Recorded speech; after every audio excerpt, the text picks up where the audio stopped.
எல்லோரும் நல்லா இருக்கிறீங்களா? வாங்க, இன்றைக்கி நம்ம வீட்டில் போட்டோம்ல மணத்தக்காளி வத்தல், நான் கூட வீடியோவில் போட்டிருப்பேன். அந்த மணத்தக்காளி வத்தல் போட்டு இன்றைக்கி வத்த குழம்பு வைக்க போகிறேன். ஒரு கடாய் வச்சுக்கலாம். கடாய் வச்சு நல்லெண்ணெய் ஊற்றிக்கலாம்.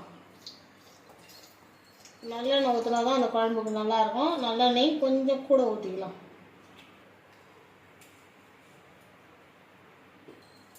கொஞ்சமாக கடுகு போட்டுக்கலாம்.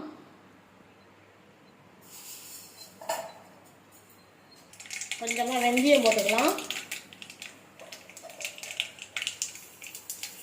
கொஞ்சம் ஜீரகம், சின்ன வெங்காயம் போட்டுக்கலாம்.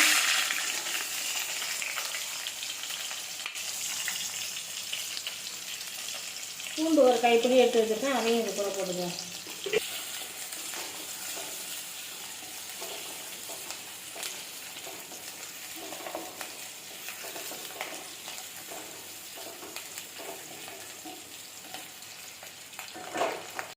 ஒரே ஒரு தக்காளி எடுத்து வச்சுருக்கேன், இதை இது கூட சேர்த்துக்குவோம்.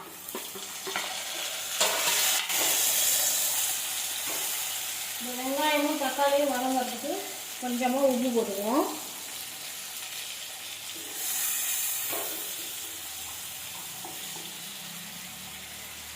கொஞ்சம் பெருங்காயத்தூள் போட்டுக்கணும். கொஞ்சமாக கருவேப்பிலை,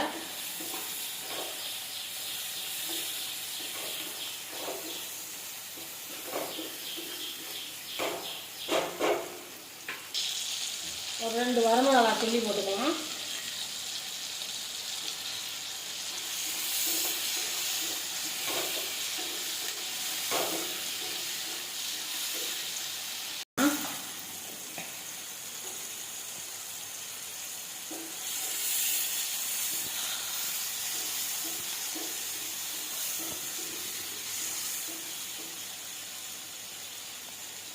இப்போ நம்ம எடுத்து வச்சோம்ல மணத்தக்காளி வத்தல், இதை இது கூட சேர்த்துக்கலாம்.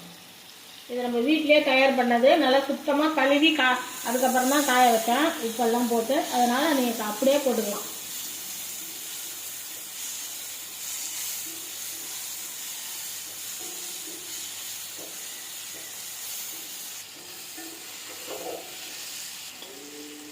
நம்ம வீட்டு மிளகாத்தூள் ஒரு 2 ஸ்பூன் சேர்த்துக்கலாம்.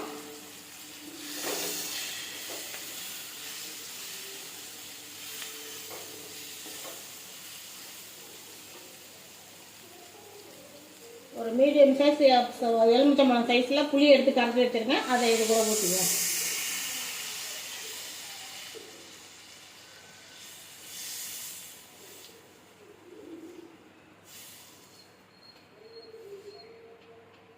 இந்த குழம்புக்கு தேவையான உப்பு போட்டுக்கலாம்.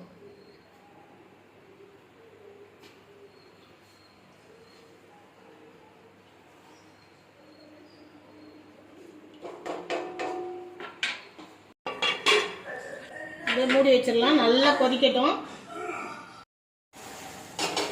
நல்லா குழம்பு கொதிச்சிடுச்சு பாருங்கள். அப்படியே மேலே நல்லா எண்ணெய் பிரிஞ்சு வந்துடுச்சு. இந்த நேரத்தில் உங்களுக்கு பிடிச்சதுன்னா கொஞ்சமாக வெல்லம் போட்டுக்குங்க. எங்களுக்கு பிடிக்காது, அதனால நான் போடலை. நீங்கள் கொஞ்சமாக போட்டுக்கங்க, ரொம்ப நல்லாயிருக்கும். சூப்பராக வத்த குழம்பு ரெடி ஆகிடுச்சு. இதே மாதிரி நீங்களும் செஞ்சு சாப்பிட்டு பாருங்கள். சாப்பிட்டு பார்த்துட்டு எப்படி இருக்குன்னு கமெண்டில் சொல்லுங்கள். லைக் பண்ணுங்கள்.